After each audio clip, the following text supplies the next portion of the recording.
চাকরি দেওয়ার নামে আর্থিক প্রতারণার অভিযোগে উত্তেজনা ছড়ালো খোদ রায়গঞ্জে। সোমবার কিষাণ বিকাশ ট্রাস্ট নামে একটি সংস্থার জেলা কোঅর্ডিনেটর রায়গঞ্জের তুলসীপাড়া নিবাসী তমাল দেবনাথ নামক এক ব্যক্তির বাড়িতে ঘেরাও করেন প্রতারিতরা। তাদের দাবি, বেসরকারি সংস্থায় শিক্ষক নিয়োগ হবে এই শর্তে শিক্ষক পিছু ১,৫০০ এবং কোঅর্ডিনেটর পিছু ৫,০০০ টাকা তোলেন ওই ব্যক্তি। রায়গঞ্জ ব্লকের অন্তর্গত করণদিঘি, রায়গঞ্জ, হেমতাবাদ ও কালিয়াগঞ্জ থেকে এই টাকা তোলা হয়। শুধুমাত্র করণদিঘি ব্লক থেকেই প্রায় ১৩,২৮,০০০ টাকা তোলা হয় বলে অভিযোগ। কিন্তু বেশ কয়েক মাস পেরিয়ে গেল, পারিশ্রমিক বাবদ শিক্ষকেরা কোনো টাকাই পাননি। তাই এদিন জেলা কোঅর্ডিনেটরের বাড়ি ঘিরে বিক্ষোভ দেখান প্রতারিতরা। অবিলম্বে তারা টাকা ফেরতের দাবি জানান। যদিও অভিযুক্ত তমাল দেবনাথ ঊর্ধ্বতন কর্তৃপক্ষের ঘাড়ে দায় চাপিয়ে নিজেকে নির্দোষ বলে দাবি করেন। আজ থেকে প্রায় ১ বছর আগে, মানে ২০২৩ জানুয়ারি মাসে তামালদা একটি সংস্থার নাম করে ১৩,২৮,০০০ করণদিঘি থেকে টাকা নিয়ে এসেছিল।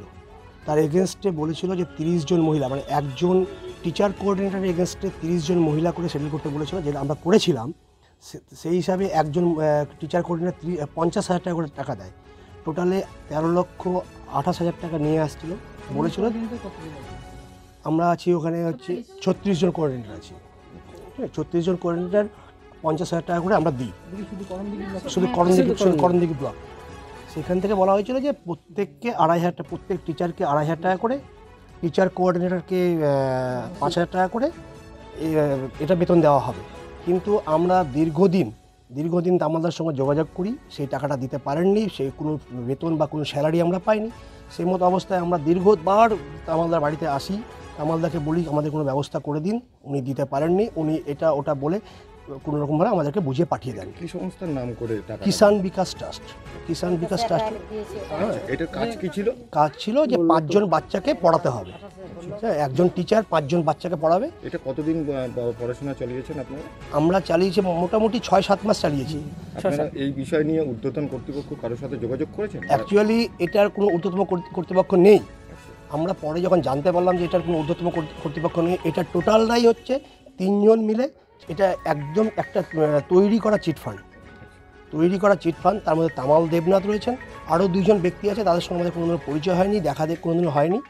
আমরা এটা নিয়ে আমরা তামাল দেবনাথের কাছে, যেহেতু উনি ডিস্ট্রিক্ট কোঅর্ডিনেটর মানে বলে আমাদের পরিচয় দিয়ে টাকাটা নিয়ে এসেছিলেন, আমরা তার কাছে আসছি, টাকার কোনো ব্যবস্থা করতে পারিনি। এসছি, তামাল দেবনাথ দাদাকে বলছি যে আপনি চলুন আমাদের সঙ্গে করণদিঘিতে, আমরা আপনাকে সসম্মানে নিয়ে যাব। একজন টিচারের এগেনস্টে ৩০ জন টিচার আছেন, একজন টিচার কোঅর্ডিনেটর এগেনস্টে, এরকমভাবে টোটাল সবাইকে নিয়ে আমরা বসবো। আপনি তাদের টাকার ব্যবস্থা কী করে দেবেন, কীভাবে দেবেন, যেহেতু আমাদেরকে তারা অনেকভাবে অনেক রকম কথা শোনাচ্ছে, আপনি গিয়ে একবার খালি বলুন, আমরা সসম্মানে আপনাকে আবার এখানে বাড়িতে পৌঁছে দেবো। আমাদের বক্তব্য যেহেতু টোটালি চিটফান্ড। চিটফান্ড, অবশ্যই চিটফান্ড। আপনারা এই বিষয়ে কি থানায় বা কোথাও? না, আমরা এখনও অবধি থানায় কোনো কিছু করিনি। পরবর্তী তামালদা যদি সরে যায় তাহলে আমরা থানায় করতে হবে। এবার তামালদার সঙ্গে একটা সম্পর্ক হওয়ার ধরুন আমরা চাইছিলাম না তামালদাকে থানা থেকে আমরা নিয়ে যাই, কারণ এটা যদি আমরা থানায় এটা কোনো রকম যাই তাহলে তামালদা পর্যন্ত অ্যারেস্ট হয়ে যাবে। আসলে আমাদেরকে কিষাণ বিকাশ ট্রাস্টের নাম করে একটা সংস্থার নাম হয়েছিল, তো সেটা সংস্থার নাম করে আমাদেরকে বলেছিল যে কিছু টিচার নিয়োগ করতে হবে, আর সেই টিচারদের কাজ হবে বাচ্চাদেরকে পড়ানো। তো সেই হিসাবে আমরা ভাবলাম যে বাড়িতে বসে কাজ যদি একটা পাওয়া যায় তাহলে মেয়েদের পক্ষে সেটা সুবিধাই হবে। তো আর যারা টিচার আছে তারা খুব গরিব ঘর থেকেই তারা চেয়েছিল যে এই কাজটা করতে। তো যাই হোক, আমরা যে একটা মানে আমার তরফ থেকে আমি ৫০,০০০ টাকা দিয়েছিলাম যে এই কাজটার জন্য, তো সেটা কাজটাও করা হয়েছে। আমি নিজে দিয়েছিলাম, মানে টিচারের টাকা হয়েছিল ৪৫,০০০ টাকা, আমার ৫,০০০ টাকা মিলে ৫০,০০০ টাকা আমরা দিয়েছিলাম। ১৫০০ টাকা করে নেওয়া হয়েছিল একজন টিচারের কাছ থেকে, আমার ৫,০০০। হ্যাঁ, আর বলেছিল ওনাদেরকে দিবে, টিচারদেরকে দেওয়া হবে ২,৫০০ টাকা এবং আমাদেরকে দেওয়া হবে ১০,০০০ টাকা। সেটা মাসে। আমরা প্রথম মাসে তো পাইনি, ১ বছর। এখন আপনাদের দাবি কি? আমাদের দাবি, মানে টাকা পেয়েছেন কোনোবারও পাইনি আমরা, টাকাটা কোনোবারও পাইনি। প্রতিবারই ডেটের পর ডেট দেওয়া হচ্ছে। ১ বছর পরে আর আশা থাকে কি যে কোনো কাজের যে টাকাটা পাবো? তো এখন কি মনে হচ্ছে? এখন মনে হচ্ছে চিট ফান্ড। এখন আপনারা কি করবেন? আমরা তো এসেছি যে ভালো মতো যে টাকাটা যদি আমাদেরকে দিয়ে দেওয়া হয় আমরা উপকৃত হব, কারণ অনেক গরিবের টাকা এখানে জড়িত আছে। আর যদি না হয় তাহলে কেস করে টাকাটা যদি যেভাবেই হোক আমরা চাই যে তাদেরকে টাকাটা ফিরিয়ে দেওয়া। সব মাই চায় মেয়েকে রাজরানীর মতন সাজাতে, সাজিয়ে তুলতে চায় সোনার গয়নায়। ওরিয়েন্ট জুয়েলার্স, সোনা যা সর্বক্ষণে।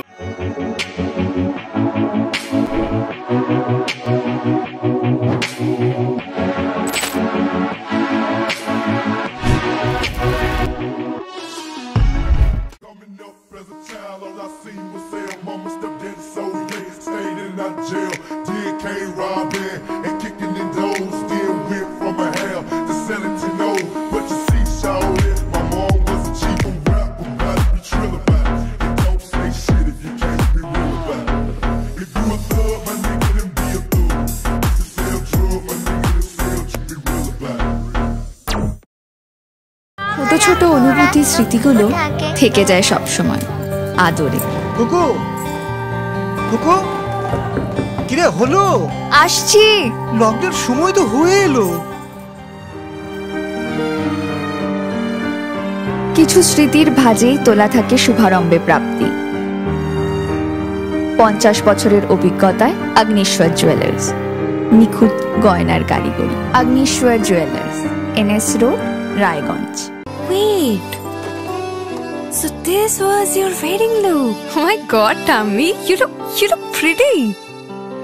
ঢাকা থেকে যখন আইছিলাম এ হগল আমার মা আমারে পরায় দিছিল। It's so authentic, Tammy. I will go for this look. But what about my goina? সাদা রঙের রুমালটিতে গোলাপি রঙের কাজ, সব মিলিয়ে দারুণ হবে নতুন কনের সাজ। আমার গয়না আমার শ্রীঢাকা, শ্রীঢাকা জুয়েলার্স, আভিজাত্যের গয়না। হচ্ছে কিষাণ বিকাশ ট্রাস্ট, এই সংস্থায় আমি কাজ করতে এসেছিলাম। আমাকে অথরাইজ করার পরে, আমার আই কার্ড থাকার পরে যখন আমি সব পেলাম, তারপর সবার সঙ্গে যোগাযোগ করেছি। আমরা বিভিন্ন জায়গায় কাজ করছি, যে কারা কারা কাজ করবে এবং তাদের যে টার্মস অ্যান্ড কন্ডিশন যা যা ছিল সব বলার পরে ওরা রাজি হয়েছিল। রাজি হওয়ার পরে আমরা ওদেরকে কাজে নিয়েছি। এর আগে যে একটা অফিসও ছিল, অফিসটা বন্ধ হয়ে আছে, কারণ পরবর্তী ক্ষেত্রে যখন আমাদের টাকা পয়সা তোলা বন্ধ করে দিলাম আমরা ব্লকরা মিলে, সব ব্লক রায়গঞ্জ, হেমদাবাদ, মানে করমদিঘি ব্লক মিলে যখন বুঝতে পারলাম যে পয়সা কড়ি দিতে আমাদের ডিস্টার্ব করছে, তখন আমরা পেমেন্ট সম্পূর্ণ টাকা পয়সা তোলা বন্ধ করে দিলাম এবং আমরা বলেছিলাম যে আমরা যা পেমেন্ট করেছি সব পেমেন্টগুলো আমাদের ফেরত দিয়ে দেওয়া হোক। আমাদের পেমেন্টগুলো আর দিচ্ছে না। আমি কন্টিনিউ বলে যাচ্ছি, অতবার করে কলকাতায় গেলাম, পেমেন্ট আর দিচ্ছে না। শুধু বলছে আজকে দিব, কালকে দিব, পরশু দিব, এক এক সময় এক এক রকম ডেট দেয়। সেই মতো আমি তো ওদের উপর নির্ভরশীল। আমি যথারীতি ওদেরকে ডেট দিয়ে যাচ্ছি, ডেট দেওয়ার পরে ডেট পার হয়ে যাচ্ছে, ডেটের পর ডেট। আমার কাছে তো আমার টাকা নেই, আমি তো অনলাইনে সব পেমেন্ট করেছি, তার জন্য আমার কাছে প্রুফ আছে সব। আমি তো সংস্থার যে চেয়ারম্যান আছে তাকেও দিয়েছি, আগে যে সেক্রেটারি ছিল তার কাছেও প্রুফ পাঠিয়েছি, সবার কাছে প্রুফ পাঠানো আছে। এই আমাদের রায়গঞ্জ আছে, করমদিঘি আছে, হেমদাবাদ আছে, আর কালিয়াগঞ্জে ওই 2-3টা গল্পগুলো আছে। হ্যাঁ, সবগুলো ব্লকে এখনো বেতনটা এখনো দিতে পারেন। হ্যাঁ, 1900 কাছাকাছি, 1900, ঠিক আছে তো সবাই ছিল।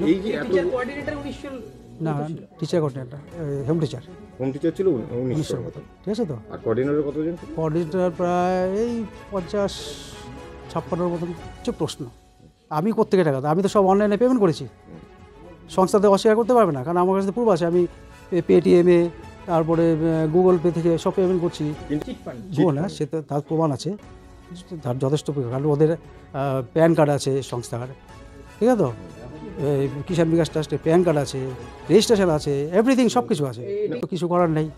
আমি তো আমার ঊর্ধ্বতন কর্তৃপক্ষের সঙ্গে বারবার কথা বলে যাচ্ছি, ওরা বলছে পেমেন্ট হবে, আবার বলে হিসাবে বসবে, আবার বলে হিসাবে বসতে যাচ্ছে। তা হিসাবে বসুন, আমি ডাকছিলাম ওদেরকে, আসুন, তাই না, বারবার ডাকুন, আপনি আসুন, আপনি এসে সবাইকে হিসাবটা দিন। আমি তো অস্বীকার করছি না, ওরা যারা পেমেন্ট করেছে আমি একবার অস্বীকার করবো না, কেন করবো? কারণ আমি তো এই টোটাল টাকাটা আমি অনলাইনে আমার পেমেন্ট করেছি ওদেরকে, আমার কাছে প্রুফ আছে তো। হ্যাঁ, টাকা নিয়েছি, যেমন টাকা পাঠিয়েছি তেমন। এখানে দ্বিমত নেই। পারভেজ আলী বলে একজন স্টেট কোঅর্ডিনেটর, কলকাতাতেই জানতাম, পরবর্তীতে আমরা খবর পাই যে কুসুমন্ডিতে বাড়ি, আরেকজন এবং কুসুমন্ডিতে বাড়িতে গিয়েছিলাম। আরেকজনের নাম? একজনের বাড়ি হচ্ছে হেমদাবাদ, তারা কি বলছে? রফিকুল ইসলাম। তারা কি বলছে? রফিকুলের সঙ্গে বারবার ফোনে যোগাযোগ করছি, ও আসছে না, ধরছে না ও। তাহলে আপনার কি মনে হচ্ছে? এইবার বলছি, রফিকুলকে ঠিক করেছিল স্টেট কমিটি থেকে। স্টেট কমিটি উত্তর দিনাজপুর, দক্ষিণ দিনাজপুর, মালদার দায়িত্বে ছিল, ঠিক আছে তো? এটা হেড অফিস কোথায়? কলকাতায়। হ্যাঁ, কলকাতা হচ্ছে বারুইপুর। হ্যাঁ, তো এখন ঘটনা হচ্ছে এই হলো অবস্থা।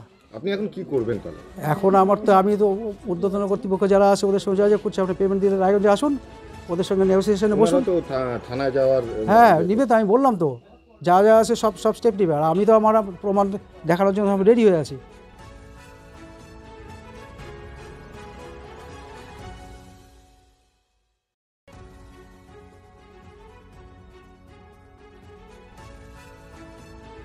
ব্যুরো রিপোর্ট, নিউজ বৃত্তান্ত।